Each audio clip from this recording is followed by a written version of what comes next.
অষ্টম শ্রেণীর অষ্টম চ্যাপ্টার আজকে আমরা নিয়ে আলোচনা করব। চ্যাপ্টার নেম অষ্টম অধ্যায় রাসায়নিক বিক্রিয়া। সো এই অধ্যায়ে কিছু গুরুত্বপূর্ণ টপিকস নিয়ে আলোচনা করব। দেখি টপিকস কি কি আছে অধ্যায়। বিভিন্ন প্রকার রাসায়নিক বিক্রিয়া কি সেটা ব্যাখ্যা করতে পারবো। রাসায়নিক বিক্রিয়ার মাধ্যমে বিভিন্ন প্রকারের শক্তি রূপান্তর ব্যাখ্যা করতে পারবো।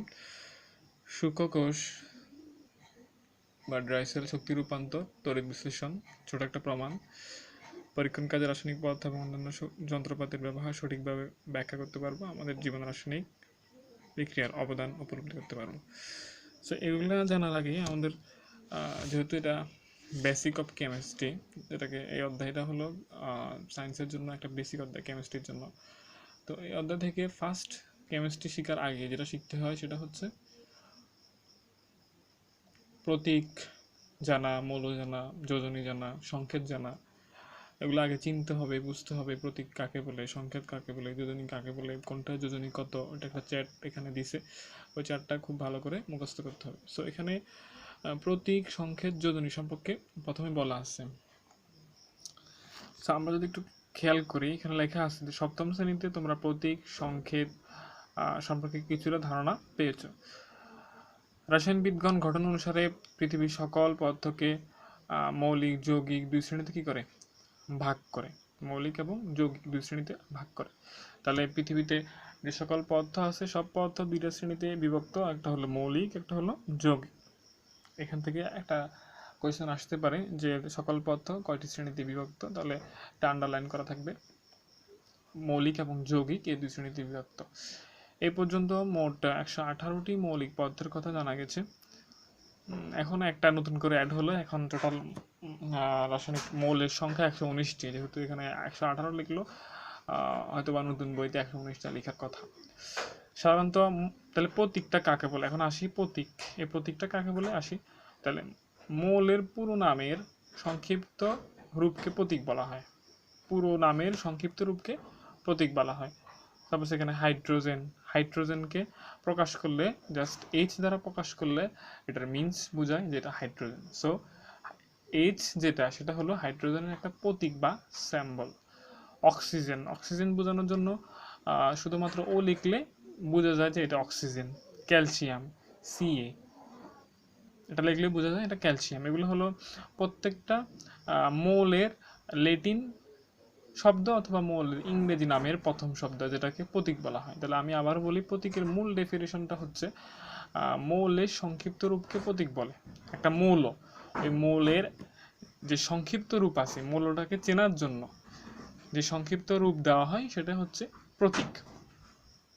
আশা করি প্রতীকটা খুব ক্লিয়ার হলো যে মৌলের সংক্ষিপ্ত রূপকে প্রতীক বলে। এটা না বোঝার কিছুই নেই। একটা মৌলকে একটা সিম্বল দ্বারা প্রকাশ করা হয়, সেটা হাইড্রোজেনের এইচ, অক্সিজেনের ও, ক্যালসিয়ামের সি এ, বেরিলিয়াম থাকলে বিই, কার্বন থাকলে সি, এটসেট্রা। প্রত্যেকটা মৌলের কি আছে, প্রতীক আছে। সো প্রতীক সম্পর্কে আমরা মোটামুটি ক্লিয়ার। এরপর আসি সংকেত। সংকেতটা কি? প্রতীক আর সংকেত দুইটাই রিলেটেড, দুইটা কন্টেন্ট। সংকেতটা হলো আমরা কোনো মৌল বা যৌগের অণুর সংক্ষিপ্ত রূপকে, এই লাইনটা খুব ইম্পর্টেন্ট, ওটা হচ্ছে মৌলের জাস্ট মৌল, ওখানে যৌগের কথাটা আসে নাই। আগের লাইনটা দেখি আমরা, শুধু মৌলের পুরো নামের সংক্ষিপ্ত রূপ, পুরো নামের সংক্ষিপ্ত রূপ কি বলে, প্রতীক বলে। সেটা ইংরেজি অক্ষরের হতে পারে, ল্যাটিন অক্ষরের হতে পারে। কিন্তু যখন আমরা সংক্ষেপে চলে আসলাম, তখন এখানে লেখা আছে যে কোনো মৌল বা যৌগের অণুর, সেটা মৌলও হতে পারে, যৌগও হতে পারে, অণুর সংক্ষিপ্ত রূপকে সংকেত বলে। অণু, পরমাণু, এগুলো সপ্তম শ্রেণী ষষ্ঠ শ্রেণীতে অণু পরমাণু কি সেটা খুব ভালো করে আশা করি সবাই বুঝছে। সো এখানে অণু পরমাণুর ডেফিনেশন দেওয়ার কোনো নেসেসারি নাই। কোনো মৌল বা যৌগের অণুর সংক্ষিপ্ত রূপকে সংকেত বলে। যেমন এখানে দিল হাইড্রোজেন অণুর সংকেত H2। H2 লিখলে বোঝা যায় এটা হলো হাইড্রোজেনের সংকেত, যেহেতু এখানে অণু দেওয়া আছে। যদি অণু দেওয়া না থাকতো, শুধু H দেওয়া থাকতো, তখন আমরা বুঝতাম এটা হলো হাইড্রোজেনের প্রতীক, জাস্ট প্রতীক। কিন্তু যখন হাইড্রোজেনের সাথে অণু দেওয়া আছে, একটা মৌলের সাথে যখন অণু দেওয়া আছে, তখন সেটা হবে সংকেত। এরপর দেওয়া হলো অক্সিজেন। অক্সিজেনকে অক্সিজেনের অণু হলো 2টা, যার কারণে এখানে অক্সিজেনকে O2 দ্বারা প্রকাশ করা হলো। দ্যাট মিন্স এটা হলো সংকেত, অক্সিজেনের সংকেত হলো O2। এর সাথে যদি আমরা বলি হাইড্রোজেন ক্লোরাইড অণুর সংকেত HCl, কারণ হাইড্রোজেন ক্লোরাইড এখানে একসাথে লেখা হলো হাইড্রোজেন ক্লোরাইড, এটা অণুর সংকেত HCl। এখানে হাইড্রোজেনের যোজনীয় 1 যেটা +1, ক্লোরিনের যোজনী -1, যেটাকে যদি এক্সচেঞ্জ করা হয় তখন হয় হাইড্রোজেন ক্লোরাইড। এটা হলো মোটামুটি সংকেত। তাহলে সংকেতটা কি, আবারও বলি, সংকেতটা হলো কোনো মৌল বা যৌগের অণুর যে সংক্ষিপ্ত রূপ। মেন কথাটা হচ্ছে এখানে অণুর সংক্ষিপ্ত রূপকে সংকেত বলে, আর এখানে হলো পুরো একটা মৌলের সংক্ষিপ্ত রূপকে প্রতীক বলে। এগুলো কিন্তু খুব বেসিক পড়া, এটা খুব ভালো করে বুঝতে হবে। এরপর হচ্ছে যোজনী, আশা করি প্রতীক সংকেত বোঝা গেল। এরপর যোজনীটা কি, যোজনীটা হচ্ছে যৌগের সংকেত লেখার সময় আছে। এখানে আরেকটা কথা বাদ পড়লো, সেটা হলো প্রথমে আমরা জানলাম যে পৃথিবীতে সকল পদার্থকে ক্লাসিফিকেশন করলে সেটা দুই প্রকার পদার্থ, সেটা হলো মৌলিক এবং যৌগিক। তো মৌলিকটা কি, মৌলিক পদার্থ হলো, আর যৌগিক কি এটা আমরা আগেই জানি। মৌলিক শব্দের অর্থ হলো যেটা হলো যে সেই সংখ্যা ছাড়া অন্য কোনো সংখ্যা, যদি আমরা ম্যাথমেটিক্যাল টার্মে যাই বলি সাধারণ ভাষায়, ওটা খুব ভালো করে তোমরা বুঝবা। আমরা যখন ম্যাথমেটিক্যাল টার্ম করি তখন মৌলিক সংখ্যা যৌগিক সংখ্যা আসে, এখানে কেমিস্ট্রি তো এটা আসছে। মৌলিক সংখ্যা কাকে বলে, মৌলিক সংখ্যা হলো এক ছাড়া অন্য কোনো সংখ্যা দ্বারা যে সংখ্যাকে কি করা যায় না, গুণিতক নাই যে সংখ্যার, সেটা মৌলিক সংখ্যা। আর যৌগিক সংখ্যা হলো যেটাকে এক বা একাধিক সংখ্যা দ্বারা কি করা যায়, ভাগ করা যায়, বা যেটার এক বা একাধিক গুণিতক আছে সেটা হলো কি যৌগিক সংখ্যা। সো এখানে যোজনীর বলার আগে এখানে মৌল বা যৌগের, তাহলে মৌলিক এবং যৌগিক কি সেটা আমরা ভালো করে বুঝলাম, সেটা একদম বেসিক পড়াশোনা। কোনো মৌল বা যৌগের অণুর সংক্ষিপ্ত রূপকে সংকেত বলে, আর হলো মৌলের সংক্ষিপ্ত রূপকে, পুরো নামের সংক্ষিপ্ত রূপকে প্রতীক বলে। আসি যোজনীতে, যৌগের সংকেত লেখার সময় আমাদের মৌলের যোজনী সংখ্যা সম্পর্কে ভাবতে হবে। যৌগের যখন একটা সংকেত লিখব তখন মৌলের যোজনী ক্যালকুলেশন করে ওই সংখ্যাটা লিখতে হবে, ওই যৌগটা লিখতে হবে। আমরা যখন বিক্রিয়া করব তখন একটা মৌলের সাথে আরেকটা মৌল যখন বিক্রিয়া করবে, রাসায়নিক বিক্রিয়া করবে, তখন একটা যৌগ গঠন করবে। 2 বা ততোধিক মৌল মিলিয়ে কিন্তু একটা যৌগ গঠন হয়। 2 বা ততোধিক মৌল মিলিয়ে একটা যৌগ গঠন হয়। তখন আমরা যখন ওই যৌগের সংকেত লেখার সময়, যৌগের যখন সংকেতটা লিখবো তখন আমাদের অবভিয়াসলি মৌলের যোজনী সংখ্যা সম্পর্কে ভাবতে হবে। প্রত্যেকটা মৌলেরই আলাদা আলাদা যোজনী আছে, প্রত্যেকটা যৌগের আলাদা আলাদা যোজনী আছে। সুতরাং মৌলের যোজনীর সংখ্যা অনুযায়ী মৌলগুলোকে একে অন্যের সাথে রাসায়নিকভাবে যুক্ত হয়ে গঠন করে। এরপর হচ্ছে মৌলিক পদার্থের যোজনী আমরা এক একটি হাতের সাথে তুলনা করতে পারি।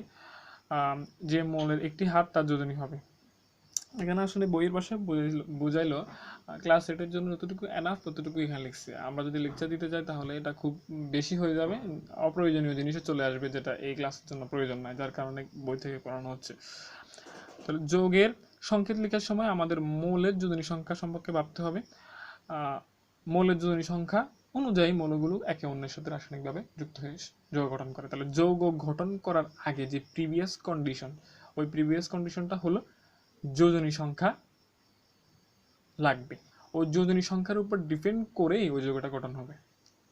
সো আমাদের মাস্ট বি প্রত্যেকটা যৌগের প্রত্যেকটা মৌলের যোজনী সংখ্যা মুখস্থ রাখতে হবে, এটা একদম মাস্ট বি রাখতে হবেই। না হলে আমরা যৌগ গঠন করতে পারবো না, রাসায়নিক বিক্রিয়া করতে পারবো না, রাসায়নিক বিক্রিয়া করতে না পারলে আমরা রাসায়নিক বিক্রিয়ার সমতাকরণ করতে পারবো না, অনেক ট্রাভেল অধ্যয়টা। তো সুতরাং যোজনী সংখ্যাটা আগে মুখস্থ করতে হবে। আমি আসতেছি, যোজনী সংখ্যা এখানে দেওয়া আছে, যতটুকু পর্যন্ত দেওয়া আছে ততটুকু মুখস্থ করলে এনাফ। তো এখানে বলা হচ্ছে যে হাইড্রোজেন এবং ক্লোরিন উভয় এক হাত বিশিষ্ট মৌল। এখানে একটা মৌলকে এক হাতের সাথে তুলনা করে এক্সাম্পল হিসাবে, অ্যাজ এক্সাম্পল, অর্থাৎ উভয় যোজনী হলো এক, তাই হাইড্রোজেন ক্লোরাইড সংকেত হবে HCl। এখানে আবার যখন হাইড্রোজেনের সাথে ক্লোরিন বিক্রিয়া করবে তখন কিন্তু যোজনীগুলো ট্রান্সফার হয়ে যাবে। হাইড্রোজেন কিন্তু +1, ক্লোরিন কিন্তু -1, +1 -1 দ্যাট ইজ 0। এখানে কোনো যোজনী অণুই থাকবে না। সুতরাং অক্সিজেনের যোজনী 2 এবং অক্সিজেন একটি পরমাণু 2টি হাত আছে, যেহেতু এক একটাকে একটা হাতের সাথে তুলনা করা হলো, সুতরাং অক্সিজেনের একটি পরমাণু দুইটি হাত আছে এবং দুইটি হাত দিয়ে অক্সিজেন একযোজি বা এক হাত বিশিষ্ট দুইটি হাইড্রোজেন পরমাণুকে ধরতে পারবে। এই কারণে পানির সংকেত হলো H2O। এটাকেও যদি আমি ভেঙে বলি তাহলে অক্সিজেনের সাথে হাইড্রোজেনটা মিলেই কিন্তু পানি তৈরি হয়েছে। এখানেও তাহলে আমাদের পূর্ব শর্ত কি ছিল? পূর্ব শর্ত ছিল যে রাসায়নিকভাবে যুক্ত হয়ে যৌগ গঠন করবে। কিসের উপর ডিপেন্ড করবে তাহলে? ওইটা যৌগ গঠন করার সময় কিসের উপর ডিপেন্ড করবে? ওটা ডিপেন্ড করবে যোজনী সংখ্যার উপর। তাহলে এখানেও যোজনী সংখ্যাটার ডিপেন্ড করে, যোজনী সংখ্যাটার উপর ভিত্তি করে এই যৌগটা গঠন হলো।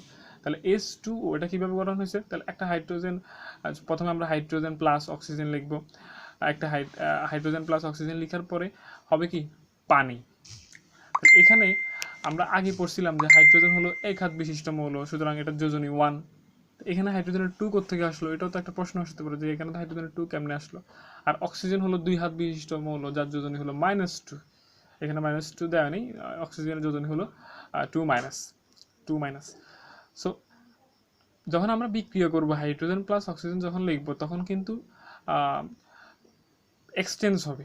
একটার মৌল আরেকটার কাছে কি হবে? এক্সচেঞ্জ হবে কোনাকুনিভাবে। যদি আমরা ধরি তাহলে একটার মৌল আরেকটার কাছে কি হবে? এক্সচেঞ্জ হবে। অর্থাৎ অক্সিজেনের হলো 2, যেটা অক্সিজেন হাইড্রোজেনকে দিয়ে দিবে, কিন্তু হাইড্রোজেনের হলো 1, যেটা হাইড্রোজেন অক্সিজেনকে দিয়ে দিবে বিক্রিয়া করার সময়।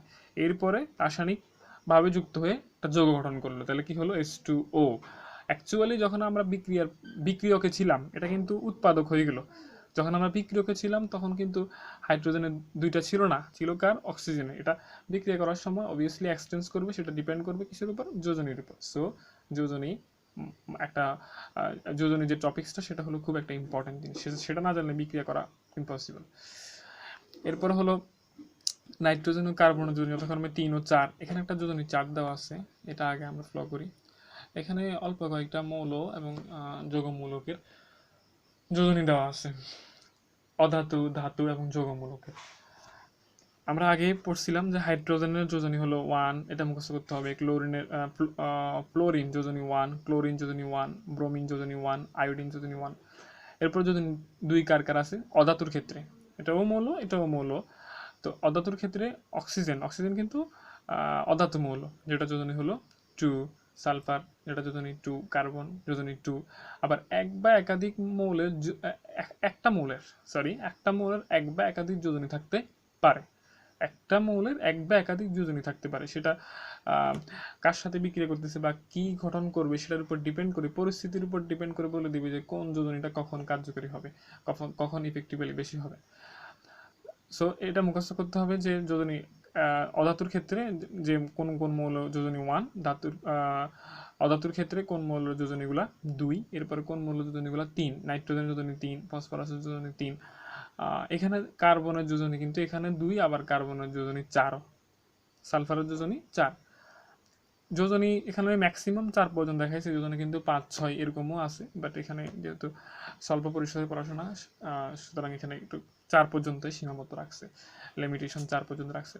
তো কার্বন যোজনী এখানে 2, কার্বন যোজনী এখানে 4। কার্বন কখন কার্বন ডাইঅক্সাইড গঠন করবে, কখন কার্বন মনোঅক্সাইড গঠন করবে, সেটার উপর ডিপেন্ড করে বলে দিবে যে কার্বনের যোজনী কখন 2 কার্যকরী হবে, কখন কার্বনের যোজনী 4 কার্যকরী হবে। সেটা বিক্রিয়ার উপরে ডিপেন্ড করে বলে দিবে যে কি উৎপাদন হচ্ছে সেখানে।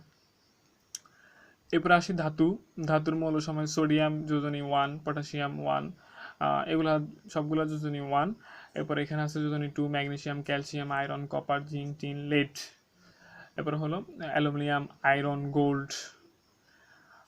এখানে কিন্তু আয়রন যোজনী 2, এখানেও আয়রনের যোজনী 2, এখানে আয়রনের যোজনী 3। তাহলে আমরা কখন কোনটাকে কি বলবো? আয়রনের যোজনী যখন 2 ধরবো বা 2 হিসাবে কার্যকরী হবে বিক্রিয়াতে, তখন সেটাকে বলবো কি? ফেরাস। তখন সেটার নাম হবে ferrous, Fe2, that means ferrous. এরপর যখন আয়রনের যোজনী যখন 3 হবে তখন সেটা হবে ferric, Fe3, that means ferric. তো এভাবে প্রত্যেকটা এক বা একাধিক যোজনী থাকতে পারে একটা মৌলের, এখানে 4 পর্যন্ত সীমাবদ্ধ রাখছে। তো যেগুলো খুব বেশি ইম্পর্টেন্ট বিক্রিয়ার ভিতরে আসবে সেগুলো আমরা অবশ্যই বোঝানোর চেষ্টা করব। এরপর হচ্ছে গোল্ড যোজনী 4 হলো টিন এবং লেড। এরপরে এখানে যোগমূলকের কিছু যোজনী দেওয়া আছে, না এগুলো শিখলে খুব তাড়াতাড়ি বিক্রি করা যায়। যোগমূলকগুলো খুবই বেশি important. Ammonium NH4+, that means এটা যোজনী 1। হাইড্রক্সিল OH-, দ্যাট মিনস এটা যোজনী -1। Nitrate NO2 -1। নাইট্রেট NO3, একটা নাইট্রাইট একটা নাইট্রেট। নাইট্রাইট কখন হবে? যখন অক্সিজেন অণু 2টা, আর নাইট্রেট হবে যখন নাইট্রোজেনের সাথে অক্সিজেন অণু 3টা। উভয়ের ক্ষেত্রে যোজনী সমান -1 -1। হাইড্রোজেন কার্বনেট HCO3, যেটা যোজনীয় -1। এরপর এখানে হচ্ছে কার্বনেট CO3। এগুলো পড়তে আশা করি কষ্ট হবে না, কারণ এখানে বাংলা মিনিং স্পেসিংটা লিখে দিয়েছি, বাংলাটা কি হবে, ইংলিশে কি হবে এটা, বা ল্যাটিন নামে কি হবে, সালফাইট। এরপর হচ্ছে কি সালফেট, ফসফেট, যোজনী হলো 3-। সো এই অধ্যায়টা শেখার পূর্বে, এই অধ্যায়টা আমরা মূল জিনিসে যাওয়ার আগে, এটাই আমাদের মূল জিনিস। মানে অধ্যায়ের শুরুতে যে কন্টেন্টগুলো পড়ছিলাম, যে রাসায়নিক বিক্রিয়া সম্পর্কে জানবো, রাসায়নিক বিক্রিয়া খুব ইজি হয়ে যাবে যখন এই যোজনীগুলো সম্পর্কে খুব ভালো করে ধারণা পাওয়া যাবে। এবং যোজনীগুলো যখন একদম ঠোঁটস্থ মুখস্থ হয়ে যাবে, তখন রাসায়নিক বিক্রিয়া খুব সিম্পল, ভেরি ইজি। আর যোজনীগুলো শেখার আগে প্রতীক সংকেত তো আমরা মোটামুটি বুঝছি, প্রতীক সংকেত আশা করি কোনো সমস্যা না। যোজনী তো সো এই চারটা ভালো করে মুখস্থ করতে হবে। এই চারটার উপর ডিপেন্ড করতেছে তুমি কতটুকু বিক্রিয়া করতে পারবা, কতটুকু সমতাকরণ করতে পারবা। এগুলা পড়লে বোঝা যাবে। এরপর আসতেছে রাসায়নিক সমীকরণ। রাসায়নিক সমীকরণ, আমরা সমীকরণ বলতে আমরা যেটা বুঝি সেটা হচ্ছে একটা সমীকরণের ইকুয়াল থাকবে মাঝখানে, একটা লেফট হ্যান্ড সাইড থাকবে, একটা রাইট হ্যান্ড সাইড থাকবে। দ্যাট মিনস এটাই একটা সমীকরণ হয়ে গেল। একটা সমীকরণ হতে হলে সো একটা লেফট হ্যান্ড সাইড লাগবে, একটা রাইট হ্যান্ড সাইড লাগবে। সমানের এই পাশে লেফট হ্যান্ড সাইড থাকবে, ওই পাশে রাইট হ্যান্ড সাইড থাকবে।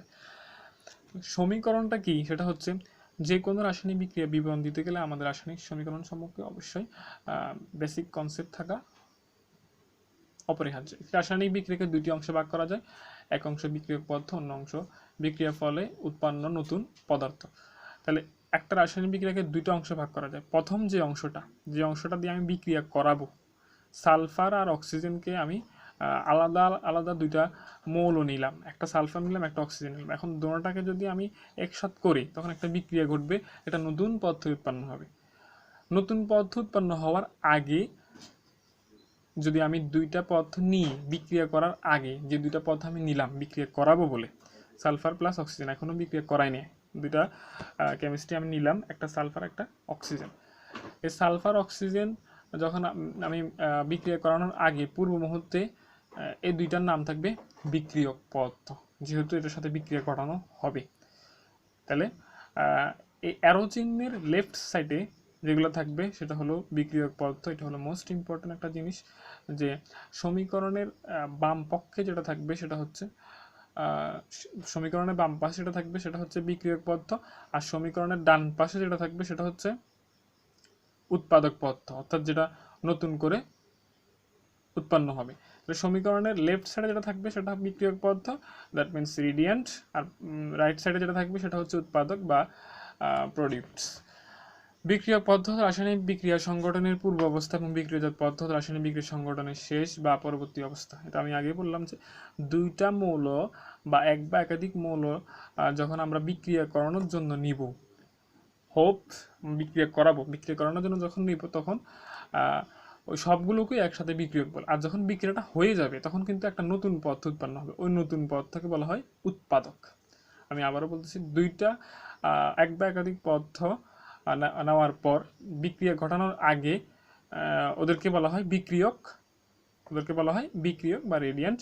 আর বিক্রিয়ক করানোর ফলে যেটা উৎপন্ন হবে, নতুন যে পদার্থ উৎপন্ন হবে সেটা হচ্ছে, নতুন যে যৌগ উৎপন্ন হবে সেটা হচ্ছে উৎপাদক। এখানে আরেকটা লক্ষণীয় বিষয় যে এই বিক্রিয়ক আর উৎপাদকের ধর্মে অনেক পার্থক্য, কারণ এটা লেফট হ্যান্ড সাইডে যা আছে রাইট হ্যান্ড সাইডে তার সম্পূর্ণ ভিন্নধর্মী যৌগ উৎপন্ন হবে। সো বিক্রিয়ক পদ্ধতি রাসায়নিক বিক্রিয়া সংগঠনের পূর্ব অবস্থা, বিক্রিয়জাত পদ্ধতি রাসায়নিক বিক্রিয়া সংগঠনের শেষ বা ফাইনাল অবস্থা। রাসায়নিক বিক্রিয়া কোনো পরমাণু ধ্বংস বা নতুন করে সৃষ্টি হয় না, পরমাণু শুধু পূর্ণ বিন্যাস ঘটে। এটা আমরা সপ্তম শ্রেণীর শক্তি সংরক্ষণশীলতা নীতি থেকে পড়ে এসেছিলাম যে শক্তির কোনো সৃষ্টি বা ধ্বংস নেই। শক্তি কি করতে পারে? শুধুমাত্র এক রূপ থেকে আরেক রূপে রূপান্তরিত হতে পারে। এটা সপ্তম শ্রেণীতে আমরা পড়ে এসেছি। এখন অষ্টম শ্রেণীতে যখন কেমিস্ট্রিতে আসলাম তখন একই কথা, যে রাসায়নিক বিক্রিয়ার কোনো একটা পরমাণু বা এটম ডিস্ট্রয় হয় না বা ডিসকভারও হয় না, জাস্ট কি হয়, পুনর্বিন্যাস ঘটে। অতএব বিক্রিয়া পূর্বে বিক্রিয়ক পদার্থ, বিক্রিয়ক দ্যাট মিন্স বিক্রিয়ার পূর্বে, বিক্রিয়া সংগঠনের যে প্রিভিয়াস কন্ডিশন, সেখানে যতগুলো পরমাণু থাকবে বিক্রিয়ার পরেও ততগুলো পরমাণু বিদ্যমান থাকবে। তো এটা বোঝানোর জন্য এখানে যদি বোঝা যায় যে বিক্রিয়কের পূর্বের অণুর হিসাব আর বিক্রিয়কের পরে অণুর হিসাব সবসময় ইকুয়াল থাকবে। তাহলে বিক্রিয়ার পূর্বের যদি আমি অণু হিসাব করি, এখানে সালফার এর অণু হলো 1, অক্সিজেনের অণু হলো 2, এখনও বিক্রিয়া হয় নাই।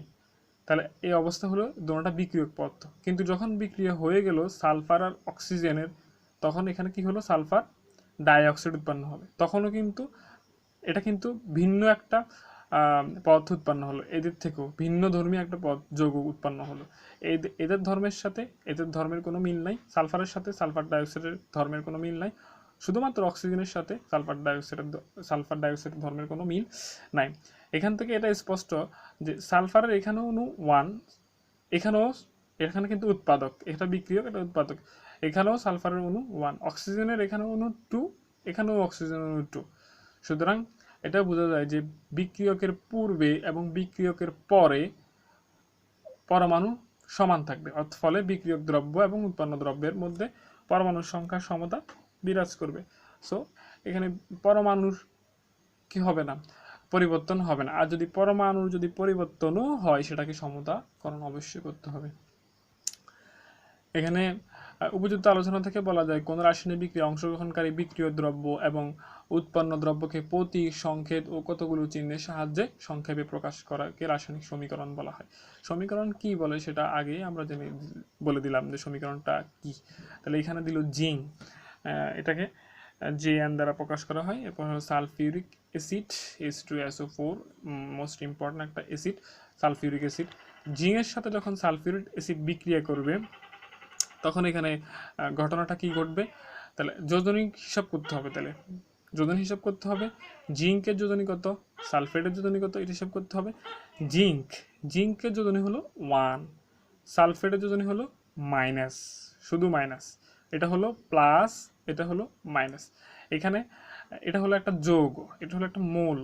তাহলে জিঙ্কের সাথে সালফিউরিক অ্যাসিড বিক্রিয়া করলে এখানের যে এখানে জিঙ্ক তো প্লাস, জিঙ্ক প্লাস হলে জিঙ্ক বিক্রিয়া করবে কার সাথে, এই যৌগের মাইনাসের সাথে। এই যৌগের মাইনাসকে সালফেট।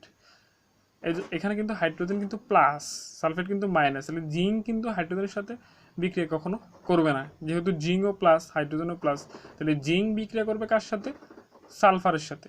তো জিঙ্ক সালফেটের সাথে যখন বিক্রিয়া করবে তখন জিঙ্কের পরমাণু সালফেটের কাছে এক্সচেঞ্জ হবে। এটা আগে বললাম, সালফেটের যে যোজনী, জিঙ্কের যে যোজনী সেটা সালফেটের কাছে চলে যাবে, সালফেটের যোজনী জিঙ্কের কাছে চলে আসবে। তাহলে জিঙ্কের যোজনী হলো +1, সেটা সালফেটের কাছে চলে গেল, সালফেটের যোজনী মাইনাস, যেটা জিঙ্কের কাছে চলে আসবে। দ্যাট মিনস এখানে কোনো পরমাণু বিদ্যমান নেই, জিঙ্ক সালফেট প্লাস, আর শুধু হাইড্রোজেন আছে। এই পাশে আর কোনো মৌল না থাকার কারণে হাইড্রোজেন এক্সট্রা হয়ে এখানে বসে যাবে। তাহলে হলো কি, জিঙ্ক সালফেট প্লাস হাইড্রোজেন। এটা হলো বিক্রিয়ক পদার্থ, এটা হলো উৎপাদক পদার্থ। তাহলে এখানে এটা স্পষ্ট যে এই পাশে যে মৌলটা থাকবে, এখানে যে যৌগটা থাকবে, বা এ পাশে যে যৌগটা থাকবে, এ পাশের যৌগ বা মৌলটা ওই পাশের মাইনাসের সাথে বিক্রিয়া করবে এবং যোজনী এক্সচেঞ্জ করবে, এটা যদি আমি খাতায় দেখাই তাহলে এটা কি হচ্ছে, এখানে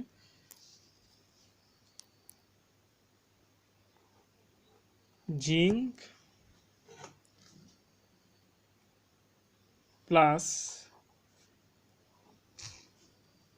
সালফিউরিক অ্যাসিড, দ্যাট মিনস এখানে হচ্ছে জিঙ্ক সালফেট প্লাস হাইড্রোজেন। তাহলে এটা কিভাবে হলো, এটা আরেকটু ভালো করে বোঝাই। জিঙ্ক সালফেট প্লাস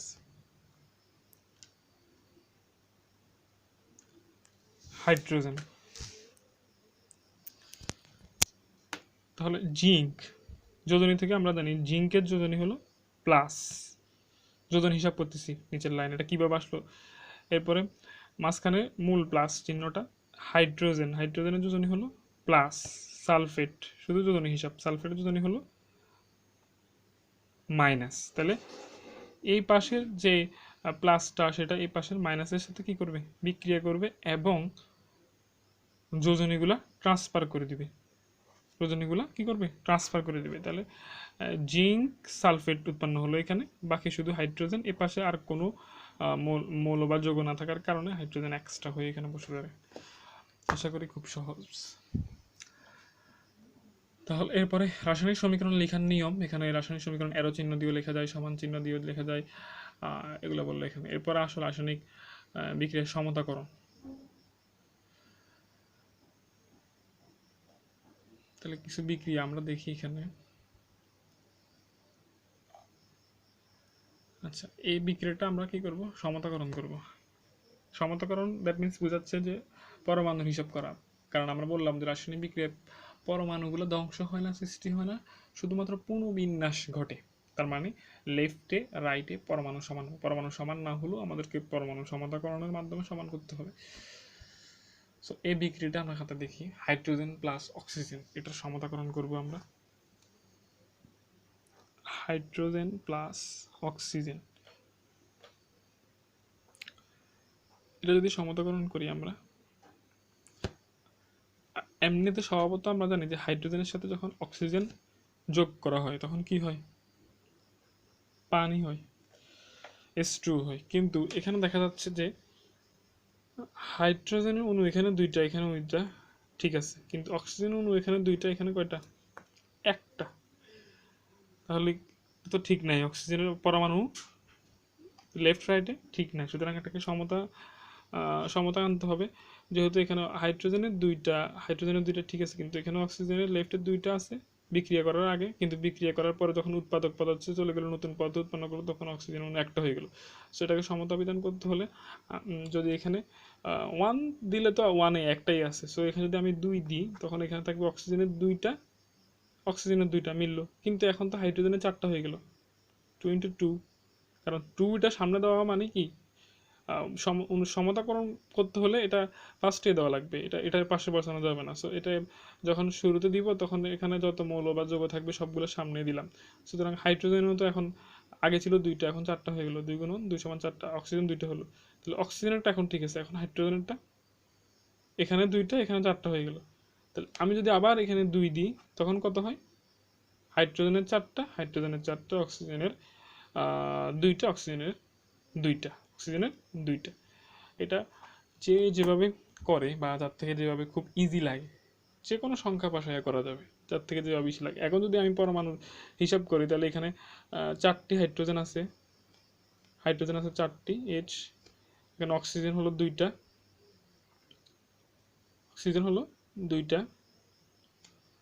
তাহলে 4 + 2 = 6, তাহলে এখানে 6টা পরমাণু আছে টোটাল।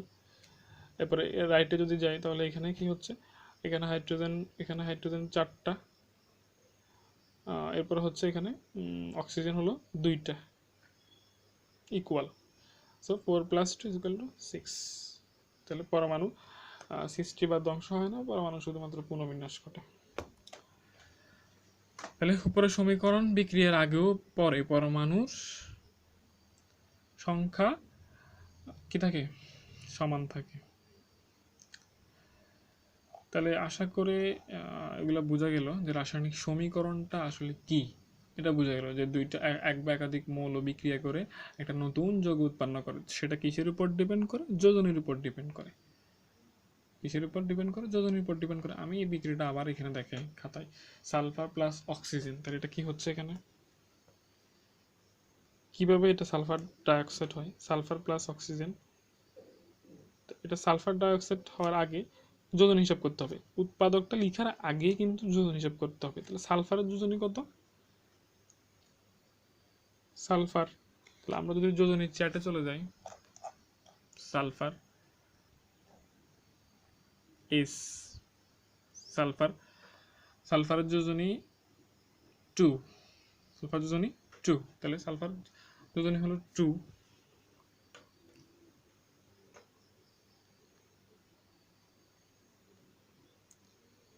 তাহলে আমরা লিখতে পারি সালফার যোজনী হলো 2 প্লাস, আবার 2 এটা প্লাস না মাইনাস সেটাও মনে রাখতে হবে। সালফার যোজনী হলো 2 প্লাস, এখানে অক্সিজেনের যোজনী হলো 2 মাইনাস, এটা হলো যোজনী, উপরেরটা যোজনী 2 মাইনাস।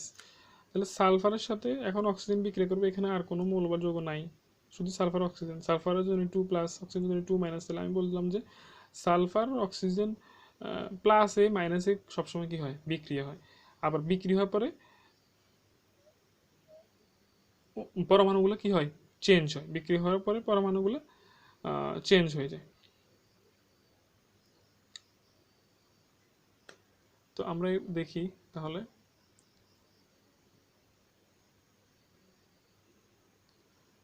তাহলে পরমাণুগুলো যখন চেঞ্জ হয়ে যাবে তখন এখানে কি কি তৈরি হবে, sulphur oxide, sulphur die oxide. Sulphur যোজনী 2, অক্সিজেনের যোজনী -2, সালফার ডাইঅক্সাইড। এখানে অবশ্যই সালফার ডাইঅক্সাইড করার সময় সালফারের যোজনী 4 ধরা হলো, কারণ সালফার যোজনী 4 হলো, অক্সিজেনের যোজনী 2 প্লাস মাইনাস করলে বাকি 2 থাকে, ওই জন্য এখানে অক্সিজেনটা বসানো হলো। প্লাস মাইনাস হিসাব করে এখানে অক্সিজেনটা বসানো হলো 2। সালফার যোজনী কিন্তু দুইটা, এখানে যদি লক্ষ্য করি সালফারের যোজনী হলো দুইটা, একটা হলো কি প্লাস -2, আর একটা হলো কত 4। সো এটার উপর ডিপেন্ড করে, আসলে যোজনীর উপর ডিপেন্ড করে সব কিছু, মানে বিক্রিয়াটা করতে হয় যোজনীর উপর ডিপেন্ড করে। আরও কিছু বিক্রিয়া আমি যোজনীর উপর ডিপেন্ড করে দেখাই। এখানে অণুর হিসাব করছে, অণুর হিসাবটা আমি দেখাইছি কিছুক্ষণ আগে। অণুর হিসাবটা খুব সিম্পল, আগে ও পরে অণুর হিসাবটা সবসময় কি থাকবে, সমান থাকবে। তো আমরা শুধু বিক্রিয়াটা বের করে এটার যোজনীর উপর ডিপেন্ড করে কীভাবে হলো সেটা দেখাই। এরপরে এখানে হলো ammonia plus hydrochloric acid, ammonium chloride উৎপন্ন হলো। কীভাবে উৎপন্ন হলো, অ্যামোনিয়া NH3, যখন NH4 হবে তখন হবে সেটা অ্যামোনিয়াম, NH3 হলে সেটা ammonia. Ammonia plus hydrochloric acid HCl, H মানে হাইড্রোজেন, Cl মানে ক্লোরিন। তাহলে HCl হলো হাইড্রোক্লোরিক অ্যাসিড, এটার সাথে বিক্রিয়া করলে কি হবে, তাহলে এখানে অ্যামোনিয়া পুরো একটা যৌগ, অ্যামোনিয়া পুরোই একটা যৌগ। এখানে নাইট্রোজেনের যোজনী কত, হাইড্রোজেনের যোজনী কত, এটা দেখতে হবে না, কারণ অ্যামোনিয়া পুরোই একটা যৌগ। এখানে যৌগমূলকের কিছু কি দিল, যোজনী দিল। এখানে অ্যামোনিয়াম, অ্যামোনিয়াম NH4 প্লাস, তাহলে অ্যামোনিয়াটা হলো কি মাইনাস। এরপর হচ্ছে হাইড্রোজেন প্লাস ক্লোরিনটা হলো মাইনাস। তাহলে এই বিক্রিয়াটা কি হচ্ছে, অ্যামোনিয়া প্লাস হাইড্রোজেন ক্লোরাইড বা হাইড্রোক্লোরিক অ্যাসিড যেটাকে বলা হয়, হাইড্রোজেন ক্লোরাইড। তাহলে এখানে উৎপন্ন হচ্ছে অ্যামোনিয়াম ক্লোরাইড। তাহলে এটা কীভাবে উৎপন্ন হচ্ছে অ্যামোনিয়াম ক্লোরাইড, তাহলে আমরা যোজনী হিসাব করি। তাহলে এখানে বলা আছে যে এখান থেকে যেটা প্লাস সেটা মাইনাসের সাথে বিক্রিয়া করবে, যেটা মাইনাস সেটা প্লাসের সাথে বিক্রিয়া করবে। আচ্ছা, এখানে একটা কথা মাঝখানে মিস্টেক হলো, সেটা হচ্ছে এই যৌগটা, এই যৌগ NH3 যে যৌগটা, এই যৌগটাকে আসলে কি করতে হবে, ডিভাইডেড করতে হবে, প্রত্যেকটাকে আলাদা করে যোজনটা বের করতে হবে। যদি NH4 থাকতো তখন সেটা প্লাস হতো যৌগটা, এটার আসলে যৌগমূলক যোজনী এখানে দেওয়া নাই। সো এখানে হাইড্রোজেনকে আলাদা করতে হবে, হাইড্রোজেন ক্লোরিনকে আলাদা করতে হবে। তাহলে এখানে কোনটা প্লাস কোনটা মাইনাস সেটা উপর ডিপেন্ড করে বিক্রিয়াটা হবে। তাহলে এখানে হাইড্রোজেনের কয়টা, 3টা পরমাণু। আচ্ছা, নাইট্রোজেন কার সাথে বিক্রিয়া করবে, এখানে ক্লোরিনের সাথে। দ্যাট মিনস এখানে আমরা দেখি কেন নাইট্রোজেন ক্লোরিনের সাথে বিক্রিয়া করবে, কারণ এখানে হাইড্রোজেনের হলো প্লাস, হাইড্রোজেন হলো প্লাস। এরপরে এখানে নাইট্রোজেন যেটা দেওয়া আছে, নাইট্রোজেনের যোজনী হলো 3 এবং কত 4, নাইট্রোজেন 3 জাস্ট 3 এ দেওয়া আছে, নাইট্রোজেন হলো 3। সো বিক্রিয়াটা করার ফলে দেখা যাচ্ছে এখানে